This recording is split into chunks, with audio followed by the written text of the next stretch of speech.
Les élèves de l'option cinéma audiovisuel ont le plaisir de vous présenter une rétrospective sur la journée commémorant la Libération. Sans plus tarder, rencontrons un organisateur de cet événement. Aujourd'hui, on a un ensemble de manifestations sur le thème de la Libération. Donc on a des conférences sur la photographie de guerre. On a des spectacles sur ce thème de la Libération, des spectacles professionnels, des spectacles élèves, le club musique qui animait une partie de la journée, la section hôtelière qui a proposé des repas sur ce thème de la Libération justement. Ils ont réfléchi, travaillé sur ce qu'on pouvait manger à l'époque. On a les sections du tertiaire qui également se sont chargées de l'accueil. Et puis on clôt cette journée par un bal de la Libération dans la cour ici même. Dear listener, you are still listening to Enjoy Stanman Bond. Thank you for your attention. So you have a story to tell us? Yes, he became a lieutenant, leading his men into battle while courage.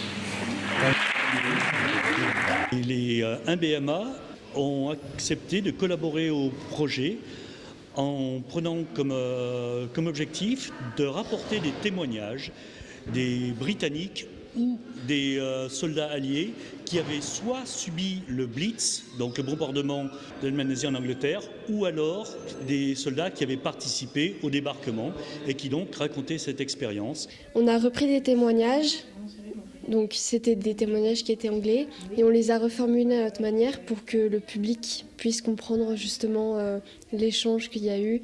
Et on a fait justement un peu un jeu de rôle pour justement avoir un journaliste. Et toi, qu'est-ce que t'as apporté personnellement ce projet ? On en a appris plus sur donc, ce qui s'était passé pendant la guerre. Et puis aussi, on a beaucoup appris à parler anglais aussi sur ce thème, puisque c'était un cours d'anglais. C'est important ? C'est important, très très important. Tous les élèves ont joué le jeu d'une manière absolument remarquable. Donc chacun a pu prendre la parole en public et ça a été un exercice, je pense, pour eux très formateur. Assister à une représentation de la compagnie du Sursaut qui vient de Bordeaux et qui va nous présenter une pièce qui s'appelle Maquis, l'ardeur des beaux jours. C'est une pièce de théâtre sur les maquisards.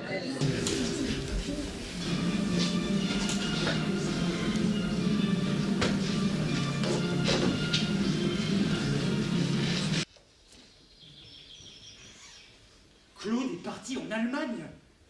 Avec sa femme, ils avaient besoin d'argent. Ce dont on a besoin, c'est de gagner la guerre. Mais on a perdu la guerre. Non, pas encore. Et voilà vos faux papiers. On les apprend par cœur. On est tous nés dans des villages bombardés au début de la guerre. Comme ça, c'est impossible pour les frisés ou la milice de faire des vérifications administratives. Ce sur et tombe, la liberté reviendra, on nous oubliera. Nous rentrerons dans l'ombre.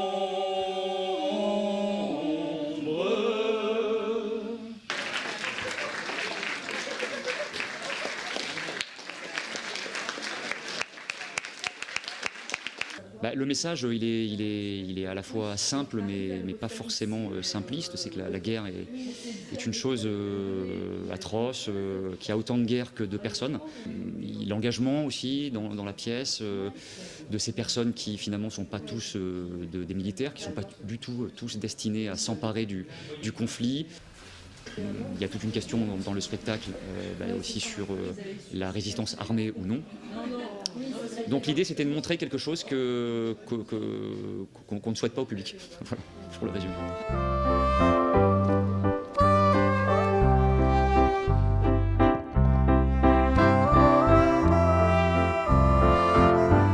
Que penses-tu des voitures derrière toi ?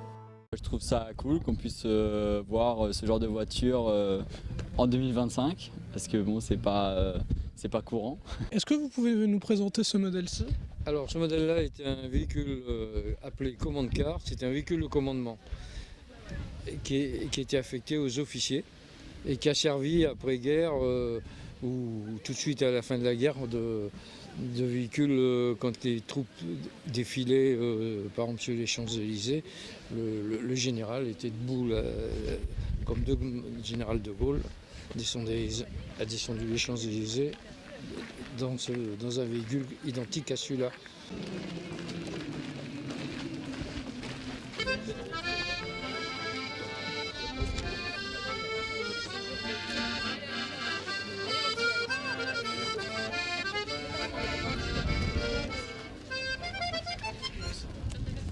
Après le Tchad, l'Angleterre et la France, le grand chemin qui mène vers Paris. Le cœur joyeux, tout gonflé d'espérance, ils ont suivi la foi qui les conduit. Et sur une France qu'une croix de Lorraine et qu'un d'or qu'on porte fièrement, c'est le joyau que veulent nos marraines, c'est le flambeau de tous nos régiments. Division de fer, toujours en avant. Les gars de Leclerc passent en chantant. Jamais ils ne s'attardent, la victoire n'attend pas. Et chacun les regarde, saluant chapeau bas. Division de fer, toujours en avant. Les gars de Leclerc passent en chantant. Vive la deuxième épée. Disant malgré quand la défaite passe, restant debout, ne se rendant jamais. Division de fer, toujours en avant. Les gars de Leclerc passent en chantant. Jamais ils ne s'attardent, la victoire n'attend pas. Et chacun les regarde, saluant chapeau bas. Les ours polaires chantent mon air encore, et le clair d'huissier au clair de lune se trompe, saisi de liberté. Liberté, si par le monde gronde liberté, un ouragan qui veut tout emporter, je jure de toujours te chanter liberté. J'ai eu le plaisir de jouer le chant de la 2e division blindée. Donc la 2e division blindée, celle du général Leclerc qui a libéré Paris en 1944. Et en fait, on voulait vraiment faire cette ambiance de libération. Et ouais, du coup, quoi de mieux que le chant que chantaient les militaires quand ils sont rentrés dans Paris. Bah déjà j'apprends les chants de la liberté parce que même si j'avais déjà entendu le chant des partisans, bah là j'ai pu l'apprendre et je trouve ça très drôle de connaître un peu les styles des années 50 et 40 parce que c'est pas tous les jours qu'on s'habille comme ça.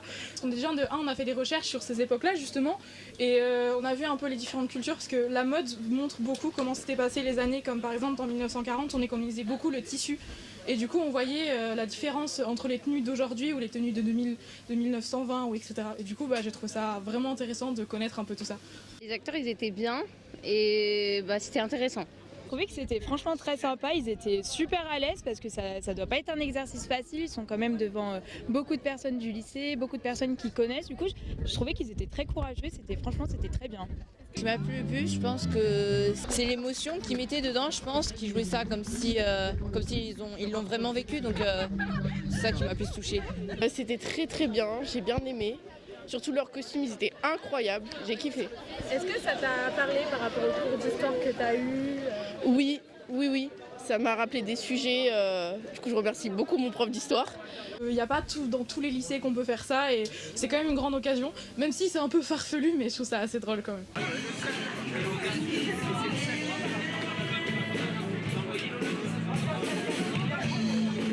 Les enseignants, les élèves ont fait l'effort de faire des costumes, de se déguiser, et nous aussi on suit le mouvement et donc on se déguise. Alors c'est un déguisement, c'est pas une vraie tenue, c'est une tenue composite qui a été faite un peu au dernier moment pour être dans l'ambiance de cette journée un peu particulière.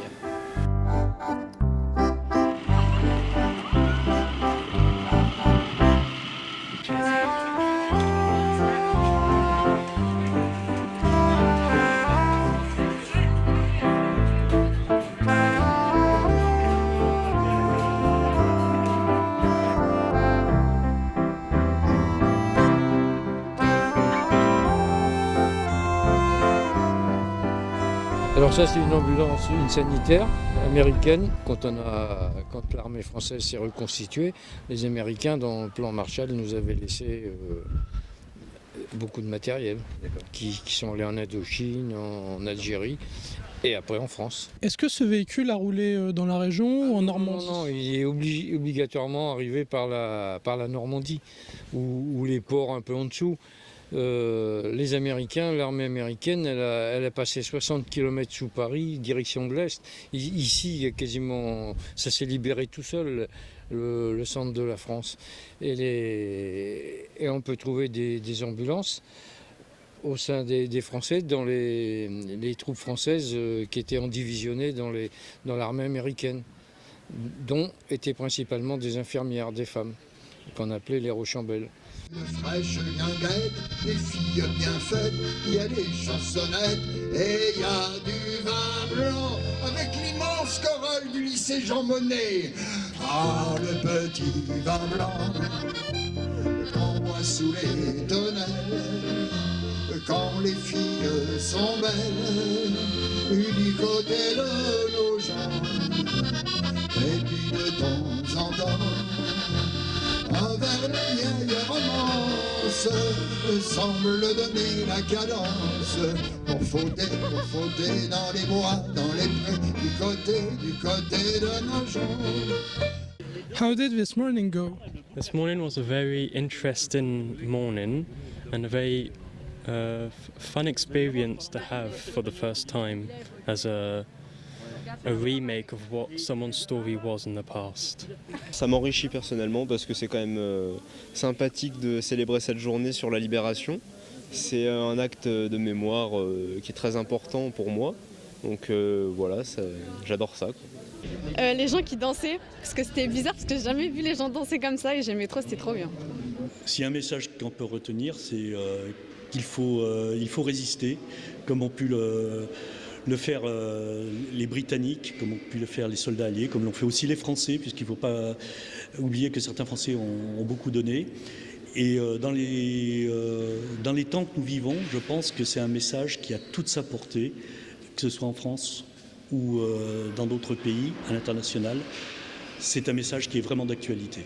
C'est un gros événement qui a permis à de nombreux élèves de participer avec leurs propres compétences. Donc ça, c'est important, hein, ça c'est la première chose.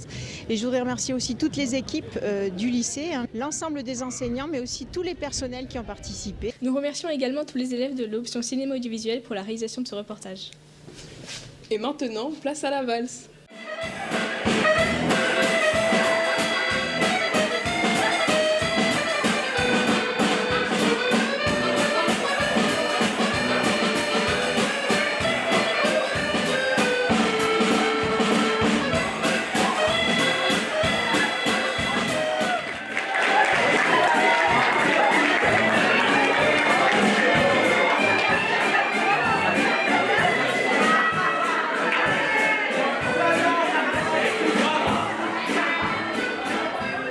Merci à tous les organisateurs et plus particulièrement aux 3 conférenciers, donc Stéphane Leroy, Vincent Lambert et Khalil Gerb. Vous pouvez retrouver les 3 liens juste ici des 3 conférences et on se retrouve très bientôt pour de nouveaux événements au lycée Jean Monnet.